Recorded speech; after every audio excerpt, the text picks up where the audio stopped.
So I wanted to come on here and address some things that I saw. The social media that's around me, because of the area I am in Texas, has been blowing up about this story that in Frisco, Texas. So I wanted to address some things that I noticed and some things that I don't see getting circled around that really should, so that it could bring some light into part of this story. So in Frisco, Texas, on Wednesday, there was a track meet. And at this track meet, you have the victim, Austin Metcalf, and then the suspect, Carmelo Anthony.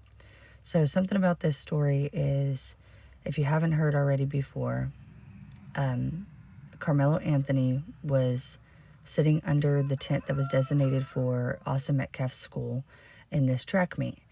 Well, whenever the kids addressed him at the fact that he was in the wrong spot and for him to move, he kept refusing to move. There's multiple reports about him saying, make me, touch me and see what happens, punch me and see what happens, all while he's reaching into his bag. And so the brother came on and made an interview way too soon, where he had talked about what he noticed. And what he had saw was that they were trying to tell him to move because he was in the wrong area, and that he started getting reckless. He started talking, which is basically that he's not going to move, make me move, touch me, see what happens. He started basically being aggressive at the beginning. And so they said that he reached for his bag. Now, that doesn't address whether or not he reached for his own bag or he reached for Carmelo's bag. That was not addressed. But he reached for a bag, and at that point in time, he remembered turning around and whipping back around and noticing that his brother was clenching his chest, basically, because they had reports that he just clenched his chest and went down. Carmelo took off, and come to find out, he stabbed him and unalived him.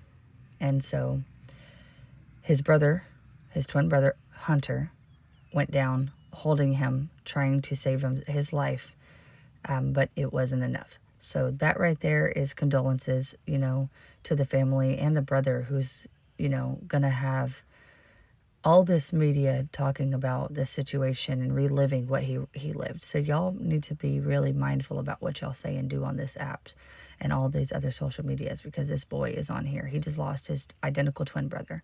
So y'all need to be mindful of that. I have twin boys myself that I could imagine, how they feel if something like that happened. Also, on top of that, when Carmelo took off, he ditched the knife somewhere. They end up finding it and everything. They end up getting him and taking him. Here's some things that I've noticed that people are not covering. Okay? Authorities found out later on that Austin Metcalf was part of the track meet. Okay? He had part of that track meet. And Carmelo Anthony was not a part of the track meet. Carmelo Anthony was supposed to be at school, and he was skipping school, and he showed up at this track meet. He showed up at this track meet, and he just so happens to sit under the tent of the rival school. These schools are rival schools. Both boys are football stars. Both boys had a future in football ahead of them, or whatever the case may be. And he just so happens to sit under that tent and refuses to leave. He just so happens to stab another football star. Allegedly, people are on both sides of this. Some people are saying, oh, it was self-defense. He should have never touched him, or he should have never, try to make a move, whatever. He can sit wherever he wants to sit. Okay. Yeah. The name wasn't put down on the seat. He could sit wherever he wanted to sit. But, it comes down to, that that's the school's tent and that's where they're designated to sit. If you are planning on turning around and go to an event and they have student section, band section, whatever the case may be, you're going to sit in those designated sections because you know that those sections are not for you if it says band and you're not in the band. You get what I mean? Like, he knew that was their tent. Their tents have logos on them from the school. And if the case may be where he didn't do it on purpose and he didn't really mean to, or people were saying maybe he was tired, maybe he needed shade, maybe he needed something, he wasn't a part of the track meet, so he wasn't running. Now, if it was hot and he needed shade, that's one thing, but why not move at that point? If they're like, hey, you're under my tent, you need to move, because they need to sit down under the tent. It's their tent. It's for their school. It's for them to stay in the shade so that they can do this meet. Why not get up? Because if it was me, I'd be like, oh, I'm sorry, this and that, whatever. Got up and moved. Instead, he proceeded to tell them he wasn't. Now, with the backpack situation, we don't know whose backpack he was grabbing at. My idea of it is if Carmelo Anthony had his hand in his backpack grabbing for the knife, and Austin grabbed his backpack, how did he get the knife? You know what I mean? Like, it's very possible. But at the same time, like, what if he was grabbing for his own backpack because somebody won't move out of their area? He's not going to leave his stuff sitting there. That was the mindset of mine. We don't know whether or not it was or wasn't. So this is just allegedly my thoughts of it all. My other thoughts of it all was the whole football thing. I feel like, based off of the facts of that, him refusing to move when it was so easy that he could have just moved because he knew it was for their school. He should have saw that it was for their school, and it just happens to be a rival school. He just so happened to not need to be there. He just so happened to bring a knife. He just so happened to just stab the boy the first time he reaches for something. I mean, that to me makes me do some investigation. There also was some stories that had came out showing like things that he posted in the last couple of days.